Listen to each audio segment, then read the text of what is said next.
I spoke about the fight against terrorism and international crime. I spoke about migration and refugee flows. I spoke about defense. Every time what you see is that there is a lack of European capacities, European capabilities to create a European Union that can really deliver, that can act rapidly, and that can act effectively. But certainly you have heard from many of maybe European friends that you have who are telling you, yeah, okay, that's a federalist idea. And in fact, the people in Europe doesn't like that. They don't want such a European, quote, superstate of 1% of the European GDP. Well, the opposite is true, because what people doesn't like is the European Union as it works today. They are very critical. That's the reason why we have this rise in populism and nationalism in Europe. By the way, populism and nationalism in Europe, we have a patent on that. And I think it's more the nationalist and populist in Europe that had influenced Trump than Trump has influenced our nationalist and populist. We have a long history with nationalism and populism. We got in the 19th and the 20th century more than 20 million deaths on the European territory because of populism, because of nationalism, and fascism, and National Socialism, and you name it. Ethnic cleansing everywhere in the four corners of Europe. 20 million. There is no one family in Europe who has a brother, a grandfather, a grandmother who has been victim of this slaughtering in the 20th century.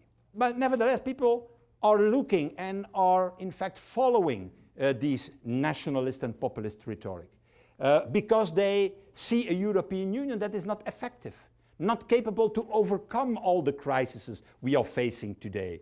The refugee crisis coming from Syria, the migration crisis coming from Africa, the ongoing financial problems we have with our banks and the economic fallout of this in the south of Europe, where we have nearly 1% of growth, or geopolitical weakness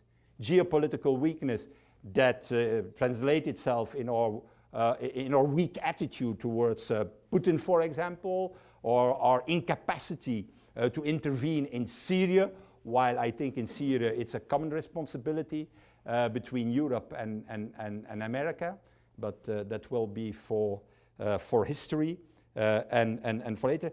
So it's not abnormal that people, citizens in Europe, are following this rhetoric of these nationalists and populists because they see a European Union who is not capable to deal with all these crises. While naturally, if you ask to the European citizens in this same survey, what do you think? Is it necessary that the European Union develops more policies to fight against terrorism? 70 to 80% of the people say yes. Is it necessary that we create a European army? 70% of the citizens say yes.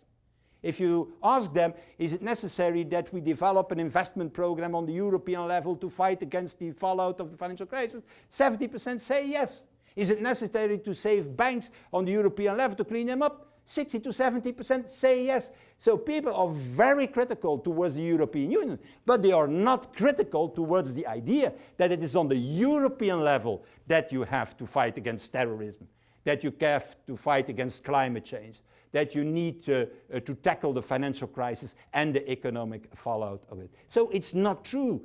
People don't see for the moment a vision, a project that can solve these crises, and they fall back into the classic nationalist and populist rhetoric. It's so easy for a populist to say, yeah, it doesn't work, European Union. Well, let's go back to the old-style nation-states of the 19th century and of the beginning of the 20th century. It's easy to make that case. It's far more difficult to explain that the problem is not Europe as such, that we need to reform Europe, to make it a real federation, capable to act not only in the economic field, but also by establishing a defense union, by establishing a European investigation capacity, by establishing a real European border and coast guard to protect our external borders, what is nearly the case today.